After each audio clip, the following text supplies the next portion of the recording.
नमस्कार दोस्तों। कभी कभी यूं ही बेवजह किसी बात को लेकर हमारे मन में फिजूल तरह तरह के सवाल उठने लगते हैं। अगर कभी कोई हमें कुछ बात कह देता है तो वो बात हमारे मन में बार बार घूमते रहती है और उस बात को लेकर हम अक्सर बहुत तनाव में आ जाते हैं और इस वजह से हमारी सेहत पर इसका बहुत बुरा असर पड़ता है।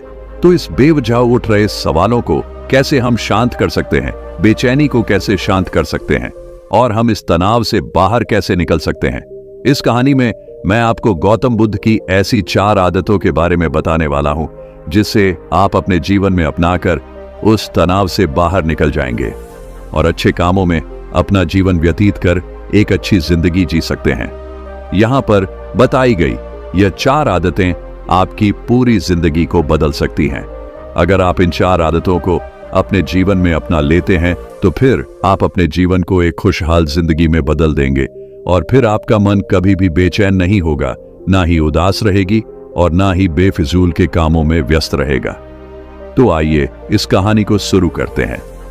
एक बार एक बौद्ध भिक्षु किसी पेड़ के नीचे ध्यान कर रहा था।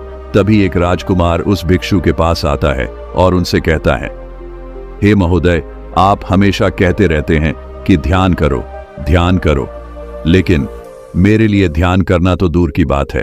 मैं कुछ समय के लिए अपनी आंखें बंद करके शांति से भी नहीं बैठ पाता हूं। मेरा मन इतना बेचैन है कि यह हर समय कुछ ना कुछ सोचता रहता है।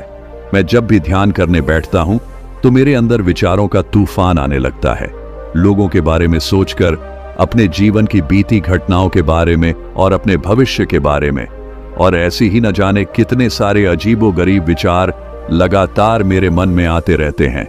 मैं इन्हें रोकने की बहुत कोशिश करता हूं, लेकिन जब मैं इन्हें रोकने के लिए ध्यान करने की कोशिश करता हूं तो मेरा मन अशांत होने लगता है और फालतू की बातें मन में उठने लगते हैं, तो मैं ध्यान को तोड़कर बैठ जाता हूं। इतनी बातें कहने के बाद वह उस बौद्ध भिक्षु की ओर देखता है और कहता है, महोदय, कृपा करके आप मेरी इस समस्या का कोई समाधान बताएं। यह सुनकर भिक्षु ने कहा, मैं क्या समाधान बता सकता हूं? सोचो, तुम्हारा ही मन है, लेकिन यह तुम्हें कुछ देर तक आंख बंद करके बैठने भी नहीं देता है। तुमने अपने इस मन को कितना आजाद कर रखा है।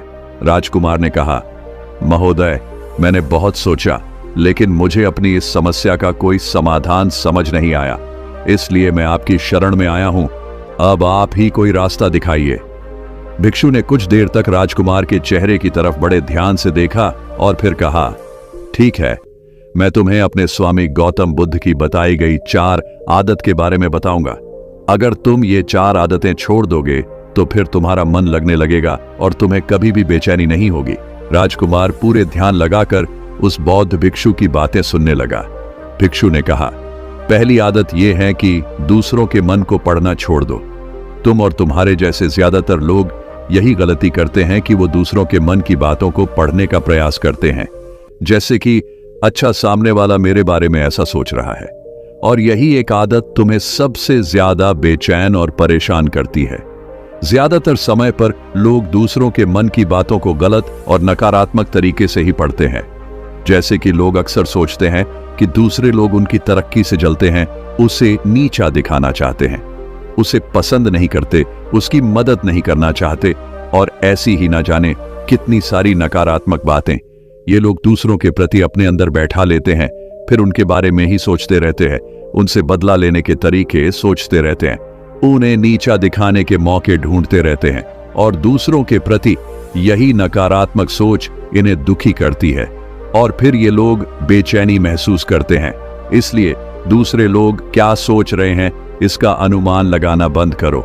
दूसरे लोगों के मन के विचारों को पढ़ने की कोशिश करना बंद करो। अगर पढ़ना ही है तो खुद के विचारों को पढ़ना शुरू करो कि तुम्हारे अंदर क्या चल रहा है। कहीं तुम नकारात्मक सोच, शिकायत या बुराई करने जैसी आदतों के शिकार तो नहीं हो रहे हो। फिर बौद्ध भिक्षु ने कहा, दूसरी आदत ये सोचना कि अगर असफल हो गए तो लोग क्या कहेंगे, कहीं लोग मुझ पे हंसेंगे तो नहीं।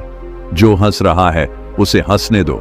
लोगों के असफलता पर हंसना तो लोगों का धर्म है, क्योंकि अगर तुम सफल हो जाते तो यही वो लोग हैं जो तुम्हारी तारीफ करते, तुम्हें सम्मान देते, तुम पर गर्व करते।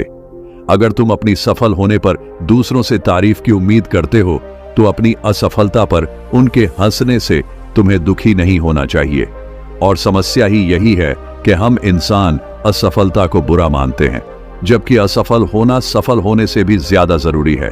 क्योंकि बिना असफल हुए सफल इंसान के अंदर घमंड और दूसरों को खुद से छोटा समझने की भावना पैदा करती है, जबकि असफलता हमें विनम्र रहना, धैर्य रखना और लगातार प्रयास करना सिखाती है।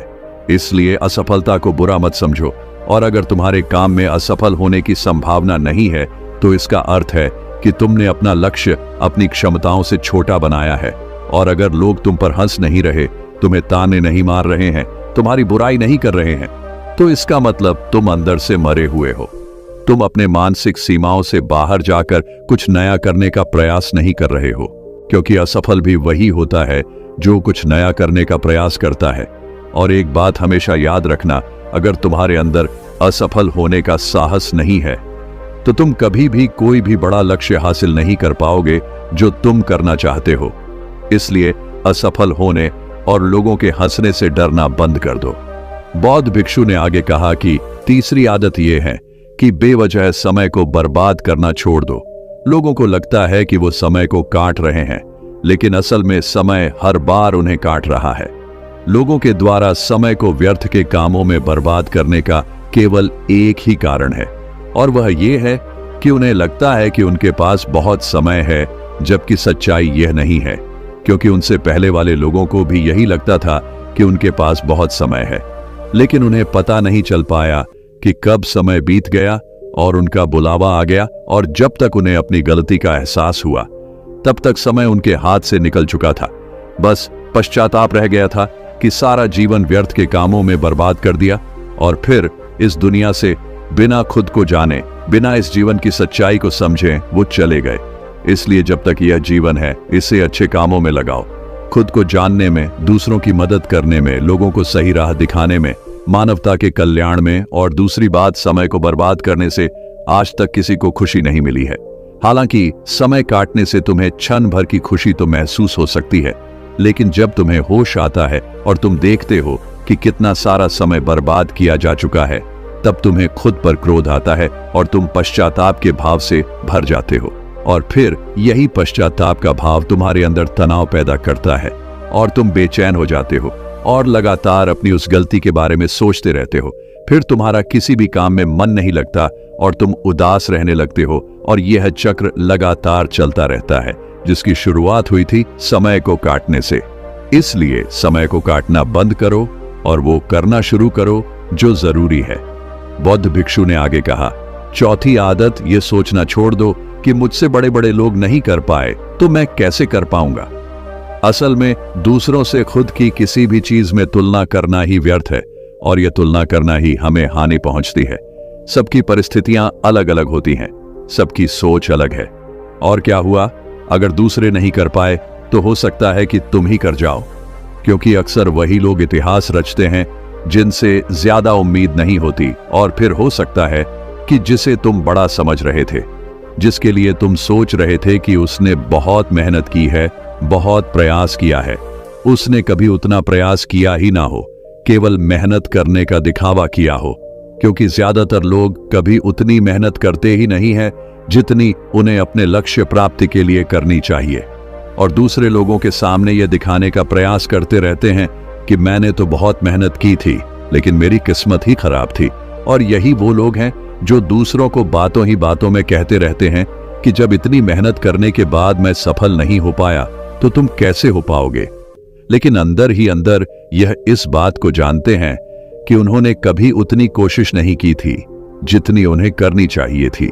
ये बस दूसरों की नजरों में अपनी इज्जत बचाने के लिए और इस डर से कि कहीं दूसरा व्यक्ति इनसे आगे ना निकल जाए, ये अपने अधूरे प्रयास से घबराते रहते हैं और दूसरों को डराते रहते हैं कि जब मैं नहीं कर पाया तो तुम कैसे कर पाओगे।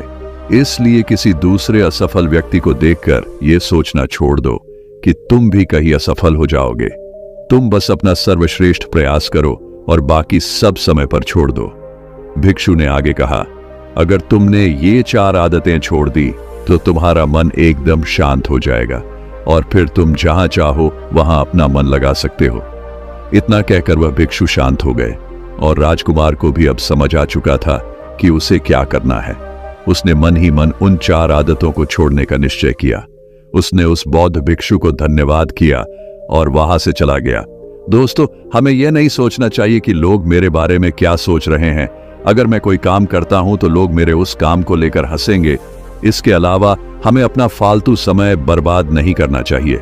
इसके अलावा हमें कभी भी यह नहीं सोचना चाहिए कि अगर किसी व्यक्ति से कोई काम नहीं हो पाया है तो मैं उसे नहीं कर पाऊंगा। अगर आप मेहनत से किसी भी काम को करते हैं तो कोई भी काम छोटा या बड़ा नहीं होता और एक ना एक दिन सफलता अवश्य मिलती है। तो दोस्तों, अगर आपको ये कहानी पसंद आई है तो इसे लाइक करें, कमेंट करें और अपनों तक शेयर करें और हमारे इस चैनल को सब्सक्राइब करें ताकि आगे भी आपके लिए ऐसी कहानियां लेकर आते रहेंगे। तो आज के लिए बस इतना ही, फिर मिलूंगा आपसे अगले दिन ऐसे ही एक और नई कहानी के साथ। तब तक के लिए धन्यवाद।